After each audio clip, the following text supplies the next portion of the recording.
Senate seat against Scott Fitzgerald.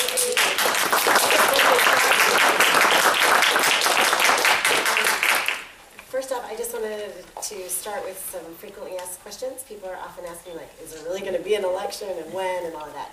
And as far as I know, the Government Accountability Board is expected to certify this probably March 19th. There's some leeway with that, but they'll probably certify it on March 19th. And then I'm thinking Fitzgerald will probably put up a fake Democrat, so there will have to be a primary election. That primary election would be in early May, not sure exactly when, and then the general election would be a month later, so probably early June. Yeah.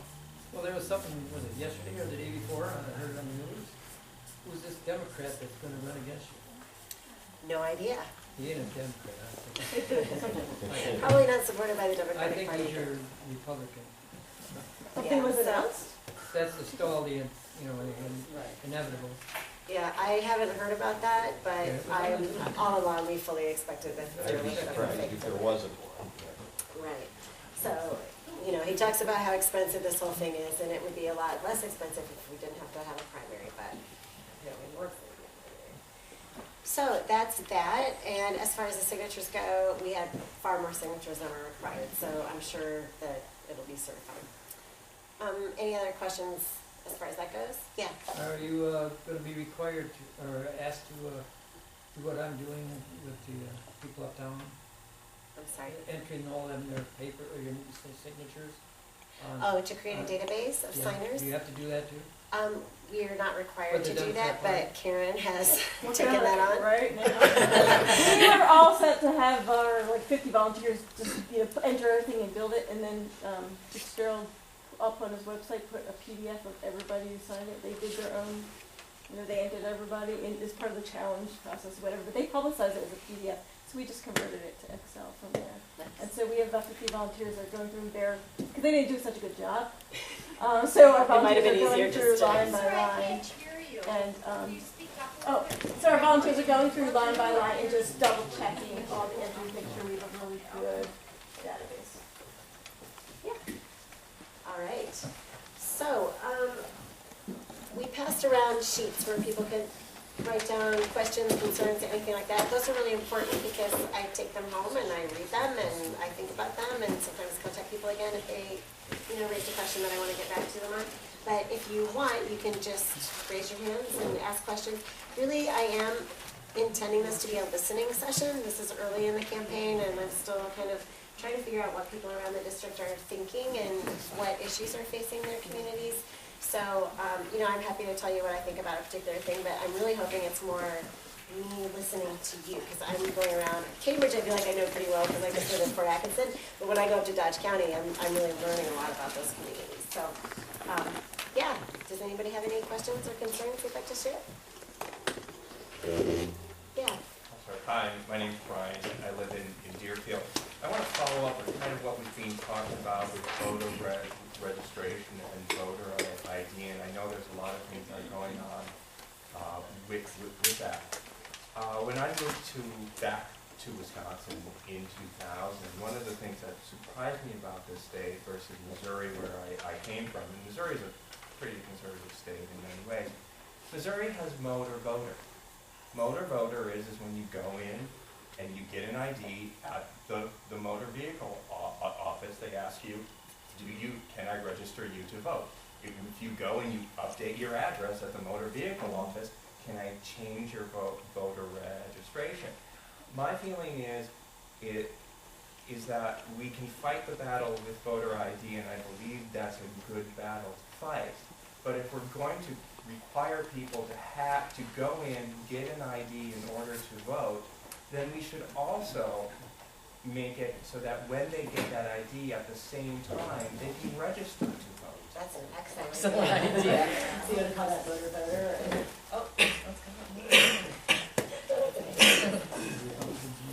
That's great, yeah.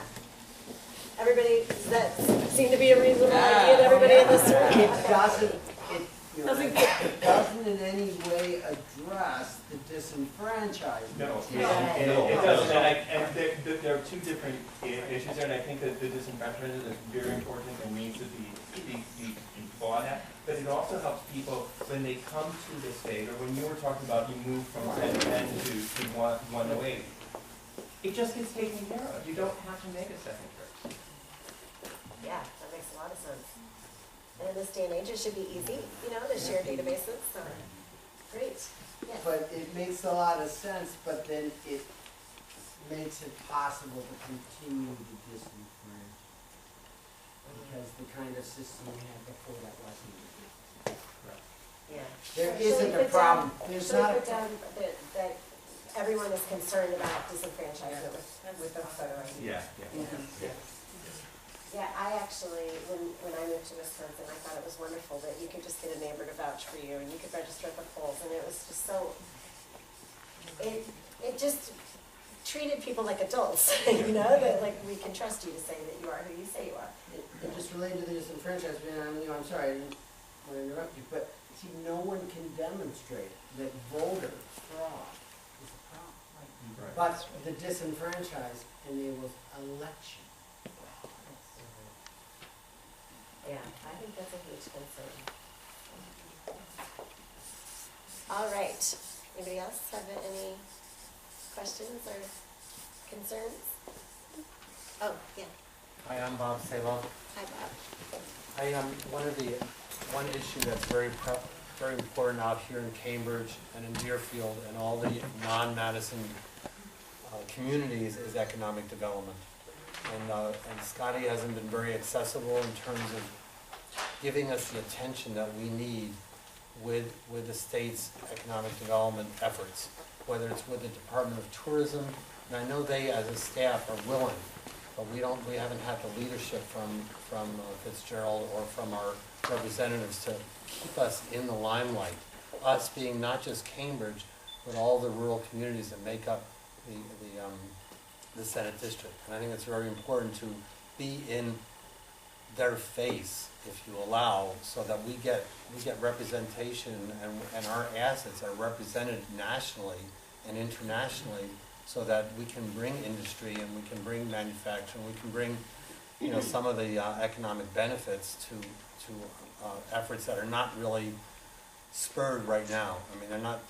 I don't see an engine driving that, and it's very critical. If you look at Cambridge, the chamber and the collective and some of the organizations that are trying to grow this community are really struggling, and they need some help.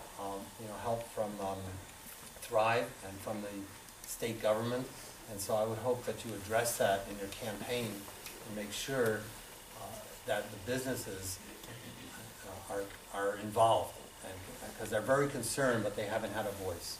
And so what are they looking for? What, specifically, are they looking for, the Department of Tourism to feature them on, ad campaigns and websites and stuff like that? That would be a byproduct of having the assets of the Senate district in the hands and in front of not just the Department of Tourism, but all the economic development engines that drive, that are driven, if you will, in this state.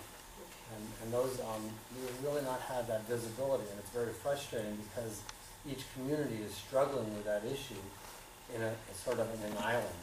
And if they were bonded together, or they were brought together, or your arms are put around them in the campaign and as a senator, I think that they would grow and they would, feed on each other, if you will, in terms of enthusiasm. So I think it's a critical area that if you talk to, as you walk the streets of this Senate district and talk to business owners and entrepreneurs, and I don't mean just inside the municipalities, but in outlying areas, there's a lot of home industries, and they're not looking for build-outs, they're looking for their assets being part of the mix when the state's represented globally or nationally or regionally. And that really hasn't been happening, so they're really isolated. So just having that consciousness and then reaching out to those businesses, I think you'll find a lot of enthusiasm to support you. Great. Are you thinking of things like the Main Street program, the Made in Wisconsin program? The buy local? Yeah, the buy local. Wisconsin Art Council does a lot of work too. to the local level, holding your community kind of seems to know that one.